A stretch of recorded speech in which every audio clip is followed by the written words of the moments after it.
Now, I have 10 minutes. I wasn't sure I was going to get to this stage, but I can't help but say something about this whole coronavirus thing, if you want me to.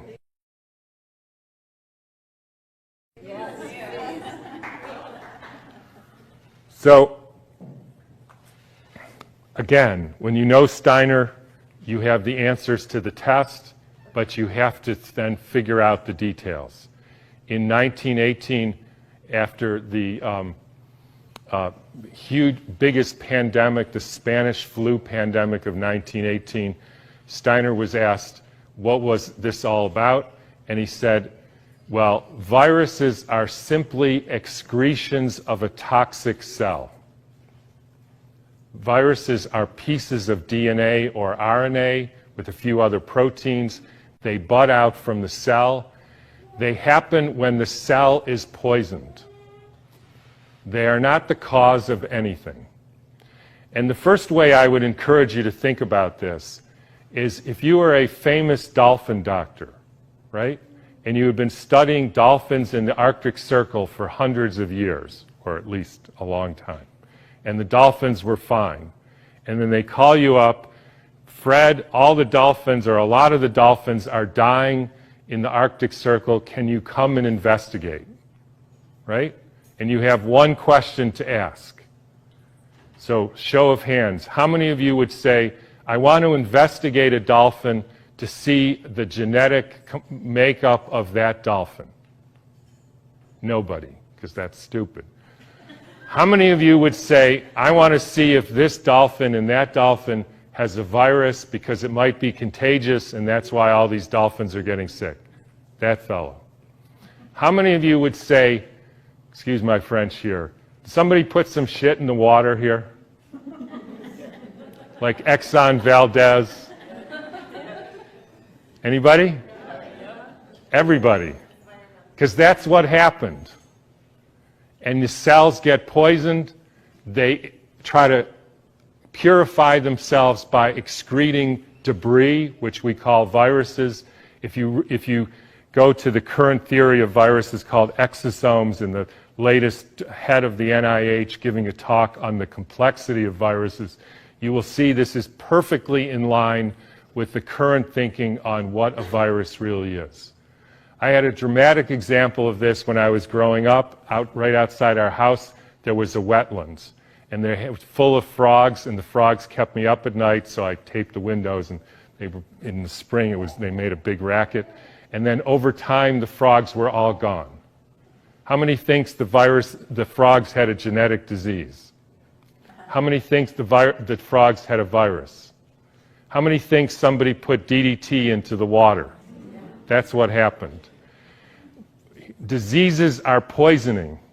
It's one of the reasons why vaccines... So, let me skip that for a minute. So what happened in 1918? There was a huge... In every pandemic in the last 150 years, there was a quantum leap in the electrification of the Earth. In 1918, late fall of 1917, there was the introduction of radio waves around the world.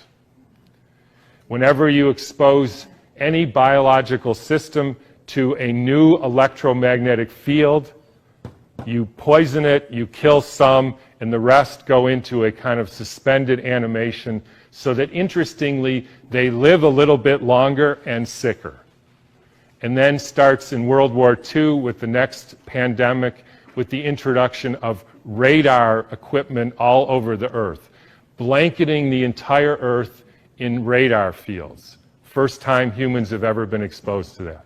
In 1968, there was the Hong Kong flu, and it was the first time the Earth has a protective layer in the Van Allen belt, which essentially integrates the cosmic fields from the sun and the Earth, from the moon and Jupiter, etc., integrates that and essentially distributes that to the living beings of the Earth. And we put satellites emitting radioactive frequencies in the Van Allen belt. Within 6 months, we had a new viral pandemic. Why viral? Because the people are poisoned, they excrete toxins, they look like viruses. People think it's a flu epidemic. In the 1918 epidemic, the Boston Health Department decided to investigate the contagiousness of this. So they, believe it or not, took hundreds of people with the flu and they sucked the snot out of their nose and injected it into the healthy people who didn't have the flu, and not one time could they make the next person sick. They did this over and over again, and they were not able to demonstrate contagion.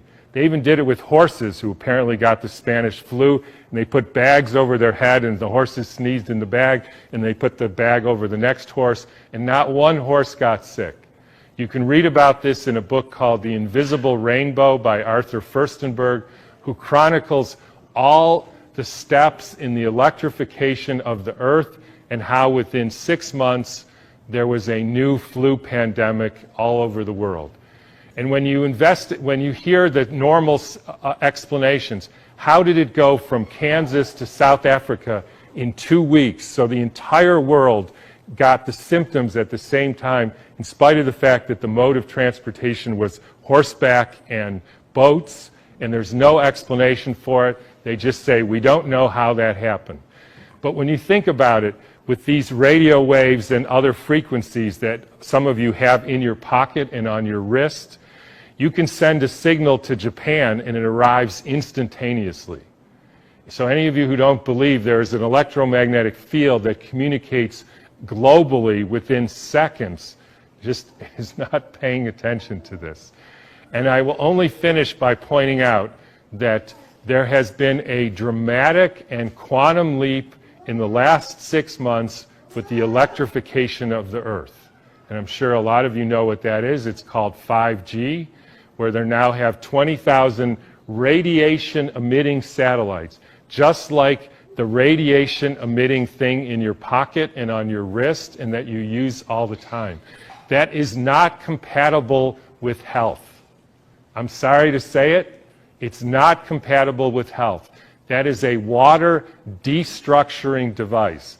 And for any of you who say, yeah, well, we're not electrical beings, we're just physical matter, then don't bother doing an EKG or an EEG or a nerve conduction test, because we are electrical beings and the chemicals are only the byproduct of those electrical impulses.